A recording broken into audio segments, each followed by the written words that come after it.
आजच्या कार्यशाळा 18 मध्ये माझ्या पाटेगाव बीडमधील लीडर माता आणि माता या कृती क्रमांक 1 सादर करणार आहेत. तर त्यांचा आपण अगोदर परिचय घेऊयात. नमस्कार, माझे नाव राधा संताराम जगताप. आम्ही कृती काहीतरी करून पाहूया. ही पहिली कृती आहे. लीडर माता. नमस्कार, मी पूजा गणेश वाघ, माता पालक. काही करून पाहूया ही आपण कृती पाहणार आहोत. छान.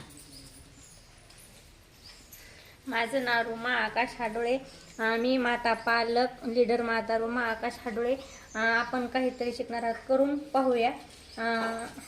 ही कृती तुम्ही तिघी जणी सुरुवातीला सादर करणार आहेत. बघा, आपण यांची कृती बघणार आहोत, कारण त्याच्यानंतर बाकीच्यांना पण ही कृती सादर करायची. तुम्ही पण करणार आहात, त्याच्यामुळे त्यांची कृती आधी बघायची. करायची कृतीला सुरुवात. छान. स्टार्ट.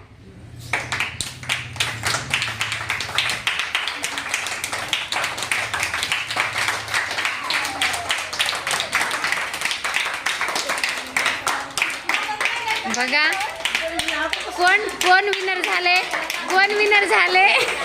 राधाताई विनर झाल्यात. त्यांच्यासाठी जोरात क्लॅप करूयात आपण. चला, तुमचं नाव सांगा. नमस्कार, माझं नाव अलका सोमनाथ लांडे. मी माता पालक आहे.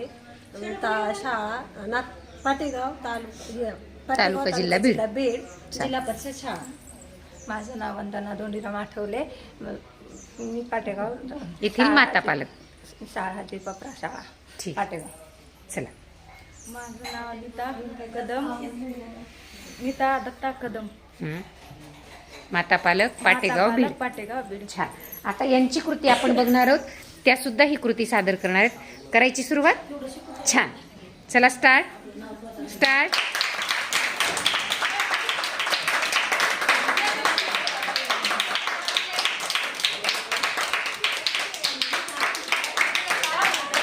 कोण विनर आहे याच्यामध्ये? या कृतीमधून आपल्याला काय शिकायला मिळालं? काय शिकायला मिळालं? छान कृती केली आपण. कृती छोटी होती, आपल्याला बघायला ती छोटी होती, पण नक्कीच काहीतरी आपल्याला शिकायला मिळालं त्यातून. सांगा बरं.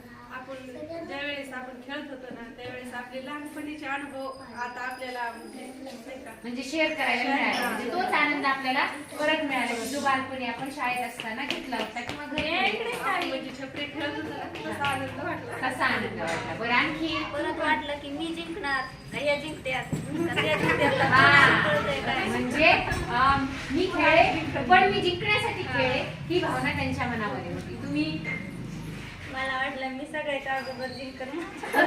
म्हणजे बघा, मी जिंकण्यासाठी खेळे म्हणजे मी तिघींमध्ये मी सगळ्यात अगोदर माझी कृती कशी पूर्ण होईल ही मनामध्ये एक इच्छा होती. म्हणजे बघा, आपण कृती अगोदर करण्याचा उद्देश हा आहे की ही कृती जेव्हा तुम्ही मुलांकडून घेतो, आपण बघतो प्रत्येक कृती उपक्रमाच्या मागे उद्देश असतो. मुलांच्या मनामध्ये सुद्धा याची जोड आपल्याला मुलांच्या अध्ययन प्रक्रियेला लावायची, शिकण्याच्या प्रक्रियेला लावायची आहे. की आपल्याला एखाद्या गोष्टीचा जर आनंद मिळत असेल तर मुलं लहान असतात, त्यांना निश्चितच त्याच्यापेक्षा जास्त आनंद मिळतो आणि त्या कृतीमधून ते शिकतात की नाही, माझ्यासोबत जे काही खेळायला आहे, माझ्यासोबत जे काही करणार आहे, त्याच्या सगळ्यात अगोदर मी जिंकलं पाहिजे. मी खेळलो पाहिजे आणि त्याच्यासाठी मी खेळलं पाहिजे, त्या कृतीमध्ये उतरलं पाहिजे. आणि आधी अगदी नुसता खेळच होत नाही, तर त्यातून ज्ञान मिळतं, माहिती मिळते आणि शिकायला मिळतं. वाटतं की आपणच लहान झालो का काय असं वाटतं. आपण लहान झाल्याची भावना होतीये आणि एक मोठेपणा, मी फार मोठं आहे, मी मोठी झाली आता आणि मग मी हे कृती करायला नको. म्हणजे मुलांनी तुम्हाला आता पाहिलं की माझी आई ती कृती करते म्हणजे मी करायलाच पाहिजे. मी शिकलं पाहिजे, मी ते खेळलं पाहिजे आणि खेळातून शिक्षण हे कायम लक्षात सांगण्याची गरज पडते. प्रत्यक्ष कृतीच्या अनुभवामधून जेव्हा आपण एखादी गोष्ट शिकतो तेव्हा ती कायम लक्षात राहते. बघा, अतिशय छान अशा पद्धतीने मातांनी या कृतीमध्ये सहभाग नोंदवला. त्यांच्यासाठी आपण सगळ्यांनी जोरदार 2, 3 स्टार्ट.